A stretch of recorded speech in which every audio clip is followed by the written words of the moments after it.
The following program is a PBS Wisconsin original production. Public safety remains a relevant issue globally, and specifically within the United States, when layered within the context of racial inequality. But how do we understand the universal need for safety and think about the idea of safety differently when considering the Black American perspective? Let's find out why race matters when it comes to public safety.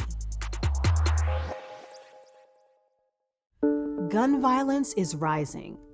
The number of gun murders nationwide rose 45% between 2019 and 2021. In Wisconsin, some Black neighborhoods are affected by community violence. When we say community violence, we're talking about violence that happens in public places, like a busy street or a local park. Policies like redlining and under-resourcing, as well as disparities in poverty, education, and incarceration, continue to disproportionately impact Black neighborhoods with community violence. A 2021 CDC study found Black men and women have the highest age-adjusted rates of firearm-related homicide. It's important to remember every victim of gun violence has family, friends, and loved ones. These injuries and deaths are heartbreaking and can cause generational trauma. In this episode of Why Race Matters, we'll speak to Aaron Hicks of Focused Interruption about community-based gun violence and prevention and why race matters when it comes to feeling safe. How are you doing today, Aaron? I'm well, thank you for asking. Appreciate you joining us today on Why Race Matters. So can you tell us about your work, about Focused Interruption, for someone who has maybe learned about or is learning about the organization for the first time? Yeah, so actually I'm an outreach worker for Focus Interruption. Our outreach team primarily work with shooting victims and victims of violence, with the exception of domestic. So stabbing, shootings, those type of things. So it's part responsive, part preventative. Absolutely. Okay, and with a focus on the Black community specifically in Madison? That's correct. Okay. And is that because the trends around gun violence are different? It is. For the Black community compared to larger Madison? It is. Okay. And it's been a growing thing here in Madison, and it's we just know that like it's on our watch. Mm-hmm. Prior to any of this work that I was doing, I was incarcerated for a period of time. And so my mission has been, how do I give back? How do I turn my mess into my message? And so through utilizing Focus Interruption, it gives me an outlet to be able to work with those individuals who are struggling or going through certain issues that I can relate to. Wow. I appreciate that, because I was going to ask you, what's your origin story? Like, how did you get into this work? So It sounds like your own personal background is a driver behind you doing what you do in Focused Interruption. And are you from this area or from the state? I'm originally from Milwaukee. Okay. You know, Madison is so interesting because we have not really tapped into what this issue is. And it you know, race plays a major factor in all of this. And with that being said, we're here in Madison. It's something that we really don't like talking about. We tippy-toe around it. It's something that we have never just head-on had a conversation about to the powers that be. And so I think strongly the more people start to get involved and start to have these conversations around this, it changes those dynamics and those narratives.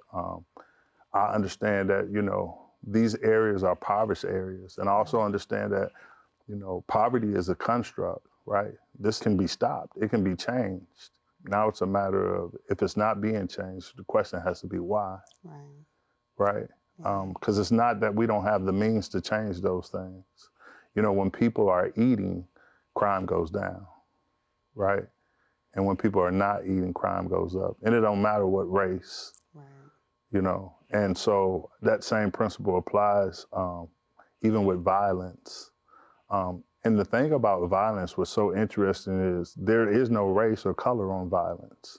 So, you know, why wait until something happens or something is on your front door? Why not address it before things get out of hand? Because the one thing about violence is kind of like, because it's so chaotic, sometimes it's spread and sometimes it winds up in places that you didn't expect it to be. That is very true. And why do you think that, you mentioned that we tiptoe, I'm assuming the we is the like Madison as a collective Yes. wanting to address certain things. Why do you perceive that there is a tiptoe response to this topic at times? Because here, we don't really like to ruffle feathers. We don't like to cause any waves, and everybody wants to be received and accepted, and you know what I mean? So for those reasons, it's almost as if we want to ignore it. You know, when I read articles about Madison being one of the greatest places to live Right. in the country, you know, that question is always asked, for who? Right? Because that is not applicable for Black and brown people at all. When thinking about best places to live, best cities to live, but there are these pockets of challenges that present, and it can be easy to interpret those challenges as belonging to a particular group and not something that more broadly we should have shared ownership around as a community. So how do we have a broad community response and not let that be something that, focus interruption does that? Right. The rest of us, because we're unaffected, Right. we don't deal with that, right? And that really gets to the heart of at what is the cause of these issues when it comes to public safety. I remember one analogy I used to use in class I used to teach was there's a connection between increases in violent crimes and ice cream consumption. Does that mean the more ice cream you eat, the more violent you become? Right. No, it means that both things are being driven by the hotter it is, the more likely things are about to pop off. That's right. And you're more likely to eat ice cream. right. So thinking about what are the things that might be present in communities that also happen to be more reflective of communities of color that we really need to get at and address, because in doing that, we make Madison truly that city that right. everyone desires to be living right. in. It's hard to say it's one thing, because one thing that's driving it, people are hurting, period. And so we understand the concept when people are hurt people, that's what they do. They hurt other people. And why I think it's so valuable to have that deep conversation right here is because I think that we can start the process of people starting to heal, right? Because people want to be made whole. But what does that look like? Well, it's about really being able to talk about things that most people have not been talking about, right? Some of the hurts, some of the habits and hangups that people have had with the powers that be, whether it be the university, whether it be our legislators, you know what I mean? But we have seen people make promises and not stand on their promises. And so for those reasons, that leaves a nasty taste in people's mouths. And so really just, my model is just real simple. It's just like, say what it really is. You know what I mean? Let our community know what it is. If this is not the agenda and this is where you wanted to stay, at least say that to us. We should have the right to at least know that much. Don't make it seem as if, we are progressing and we're changing these dynamics. We're saying it verbally, but no action, no skin in the game, no nothing. We're not putting funding to any of these things, And it just makes me marvel how when you talk about like changing certain narratives like that, you'll hear words like resources are scarce. We don't have the means to do that. What's so interesting about that statement is that when it's time to lock somebody up, we have the means to be able to do that. If we need to go to war, we always got the means to be able to do that. But when it's time to help someone, we don't have the means to do that. So that becomes an issue in itself. And it's like, we will go the extra mile to hurt one another before we go the extra mile to help one another. That is true. And it like you said, there does seem to be less of a scarcity of resources when it comes to like reactive sort of responses. That's right. But the prevention, the holistic approaches aren't always seen as the go-to responses That's at right. times. And that, to me, I appreciated that seemed to be the theme of Focused Interruption was how do we holistically respond to gun violence? Like there are these ways in which we are, yes, reacting after something happens. We go to the hospital, we connect with families, we do things in the community, but then there's also the prevention side of how do we prevent even needing to do those reactive sorts of things. And it sounds like from what you just shared, there's absolutely accountability on the part of the powers that be, on the part of legislators, on the part of people who make funding decisions around how they invest within our community, because our community is most likely to be impacted by this very real public safety issue. I'm also curious what you would say to members of our community or just the community as a whole who are like, you know what, we want to take that power and not wait for those who are already in positions of power or those who already have money to decide to care or decide that they're ready to invest. I mean, there's a few things you can do. One is just get involved, you know, and it doesn't have to be with Focus Interruption per se, but get involved in the community and know the matters that's going on around in the community, right? You know, part of me being incarcerated, I didn't really know that I was valuable. I'm just being honest with you. I didn't know that I brought value to the table. And understanding that that I do, that's what I promote and push for other individuals, knowing that they have, letting them know that you have value, right? Letting them know that what they do matters, their voice matters, right? So whether it's getting involved, whether it's donating, whatever it is, don't sit on the bench, get in the game, get involved. And if you see something, say something, right? But we can't do this by ourselves. You know, it takes a village. Despite what the powers that be are doing, we still can make a difference. You know, my desire is to change the world, right? But what I started to realize is when you change one life, you're changing the world. And so just know, like, whatever you do, whatever seeds you plant, you're making a difference. Absolutely. And do you have thoughts around thinking about the young people angle of this? What does that look like? We have to allow them to see more positive stuff that's taking place. Because that's not being highlighted. Change, when people are, you know, doing things that's impacting the community, we don't highlight that like we highlight, you know, and everything that we are involved in, whether, you know, it's this or whatever, a lot of things are very fear-driven. And because it's fear-driven, that's how nobody wants to call out anything. Nobody wants to say anything. They're afraid. If I say this, then there may be consequences and repercussions. So nobody says anything because they want to keep their livelihood. I want to be able to send my kids to college. And if that means me not saying nothing, then let it be. It's the thing about your own journey of recognizing your value. How would you recommend we go about supporting that for young men and women who don't see their value and so their life is treated as though it's disposable when we know it's not? I think that it's a couple things, but one is what happened for me was consistency more than anything else. People giving me affirmations, letting me know, like, despite all of that, like, you know, I'm not looking down on you and I still see the greatness in you. And I just believe when greatness calls out to greatness, it just receives it, accepts it, and it, you know what I mean? But they're not hearing that they're great. They're not hearing that they're valuable. And they need to hear that, you know, and it usually is supposed to start at home. And when it's not happening at home, that starts to transcend outside of into the community, and the community starts to give you a identity. When you don't have an identity, you know, he's a fool, or, you know, he get money, or he, you know, all of these different things. And so you walk according to that because you don't know who you are. And if you don't know who you are, you don't know exactly where you're going, right? And it ain't until you have an identity that you find your direction. That is so true. So that foundational piece of knowing who you are. That's right. And that being supported and reinforced in a positive way by the community. That's right. This didn't just show up. No. This has been ongoing for, dare we say, centuries.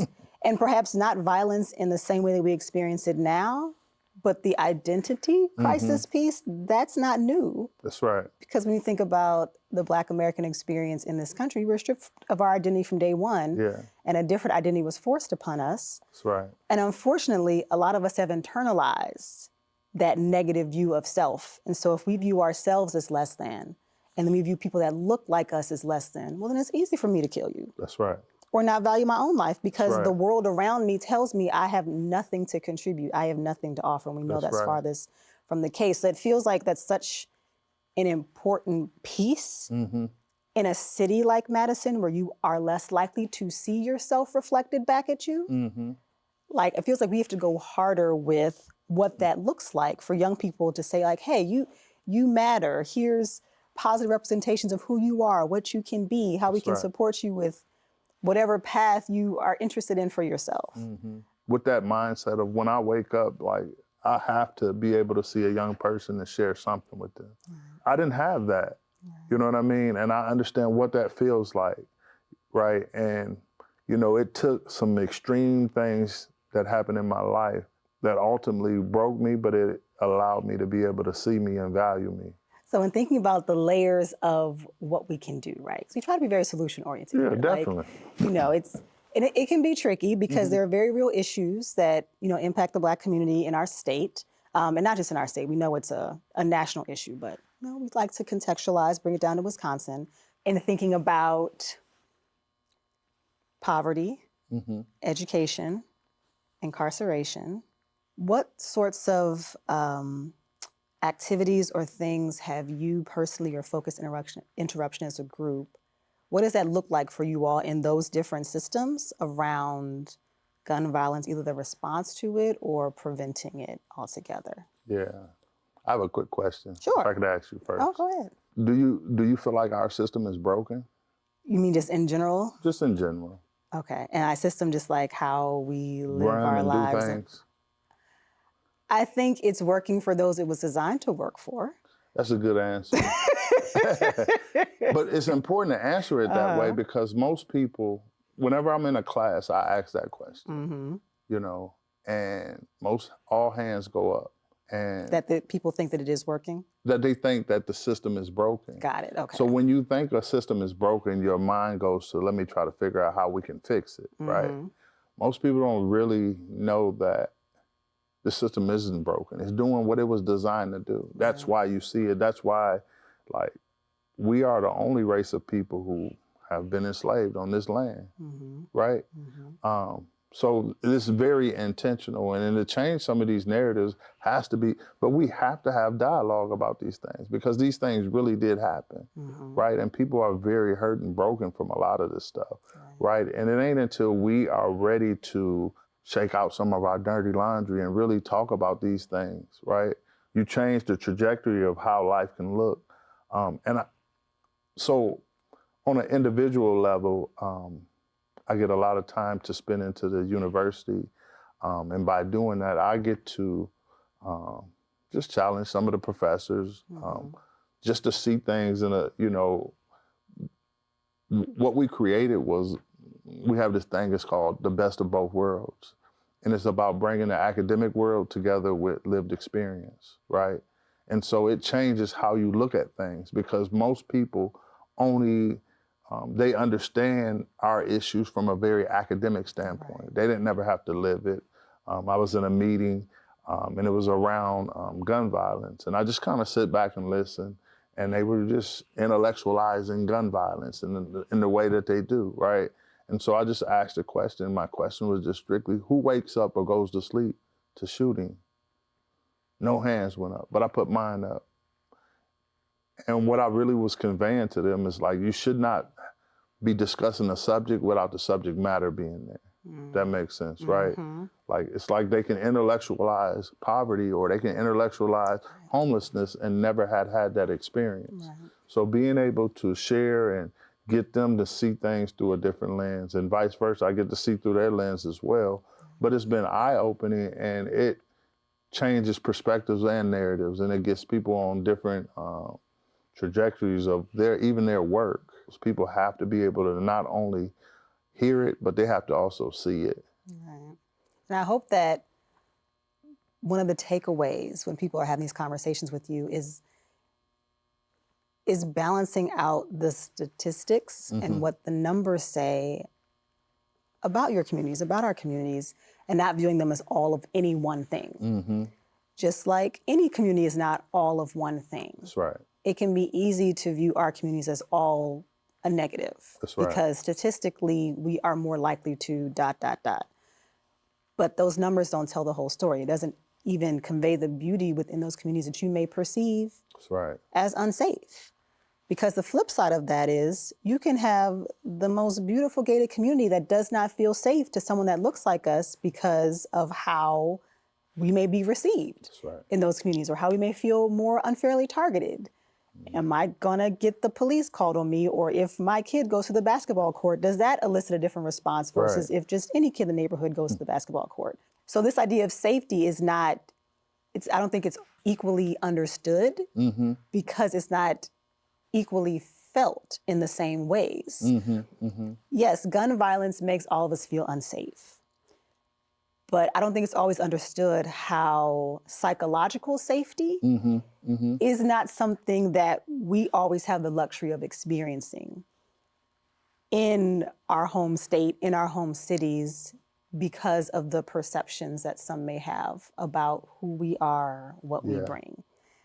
I have a question that I've been asking as my final question for all of Okay. our guests this season. Okay. And that is, as it relates to this topic we've been discussing today, public safety in our state. What does success look like to you?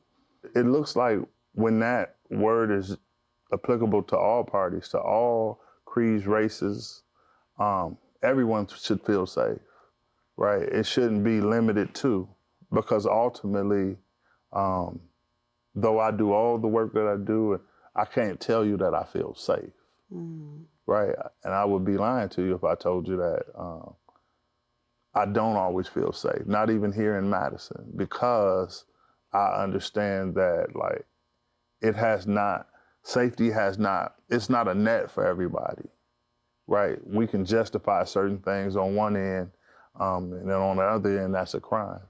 And so that don't feel right to me. And it's like when we change those type of things, that's when safety, like if I commit a crime, then I should be held accountable. But whether it's the governor, whether it's the lieutenant governor, whether it's whoever, and they commit a crime, they should be held just as accountable as I would be. And right now, that's not the case.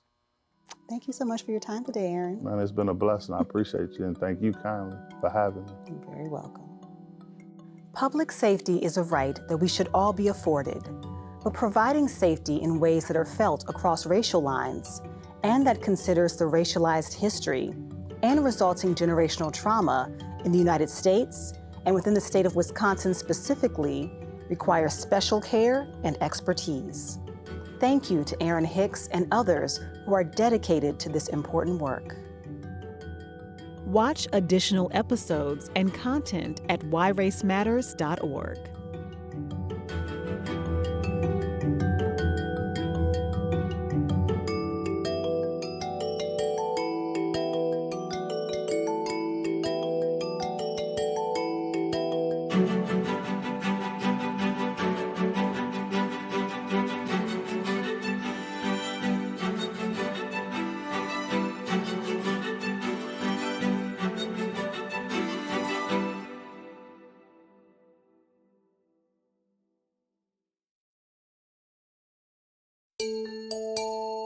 Funding for Why Race Matters is provided by Unity Point Health Meriter,